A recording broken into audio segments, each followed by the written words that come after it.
الحمد لأهله والصلاة على أهلها أما بعد. معززو د شیخ فانی یعنی د هغه ضعیف سپینږیري او یا سپینسري د روژو متعلق چې دوی روژې نسي نیولی ډېرې پوښتنې کیږي چې د دوی فدیه څنګه ورکو او څونه ورکو.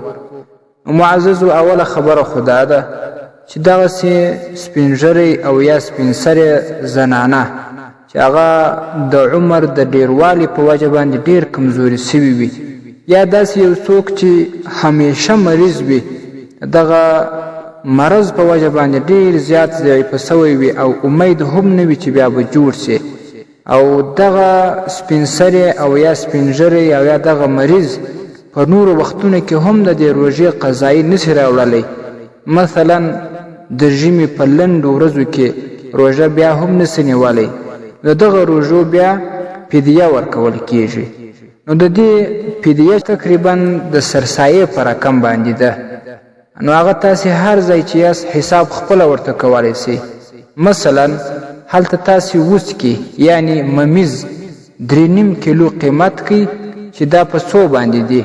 نو بس چې د دغه 3.5 کیلو وسکو یا ممیزو څومره قیمت و دا د یوې روژې فدیه ده. او یا که د دې قیمت لوړ و تاسې یې وس نه درلودی خرما قیمت کوي 3.5 کیلو د هغې هم چې څونه قیمت د 3.5 کیلو جوړ شو هغه د یوې روژې دپاره فدیه ده.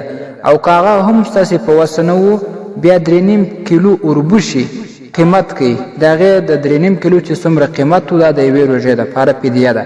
که هغه هم نه و په وسه اخري شی نو بیا غنم دی.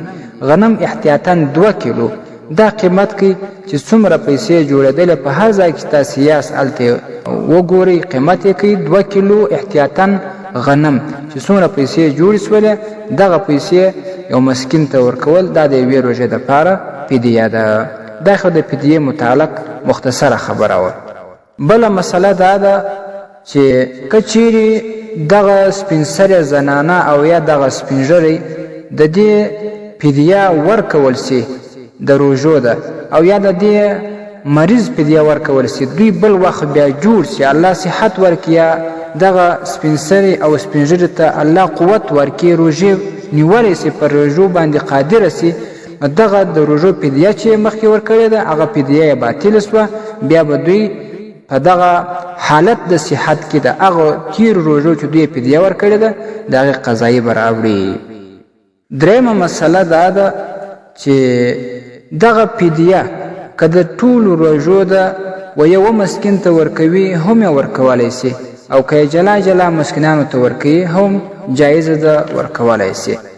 څلورمه مسله دا ده چې دغه د روژو فدیه د رمضان مبارکې په میاشته کې چې کله رمضان را نوی سي په اول سر کې هم ورکولی سي په منځ کې هم ورکولی سي چې کله روژې خلاصې سي هم یې ورکولی سي په نورو وختونو کې هم ورکولی سي یعنې چې روژه تېره سي بیا په دې نور کال کې هم ورکولی سي لیکن بهتره دا ده چې د رمضان په میاشته کې دغه فدیه وباسي.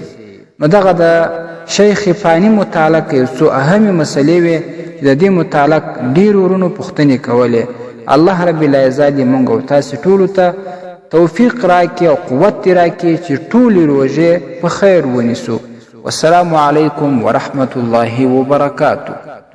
ستاسې د اسلامي پوښتنو جوابونکی مفتی حکیم الله صابر الحنفي صاحب.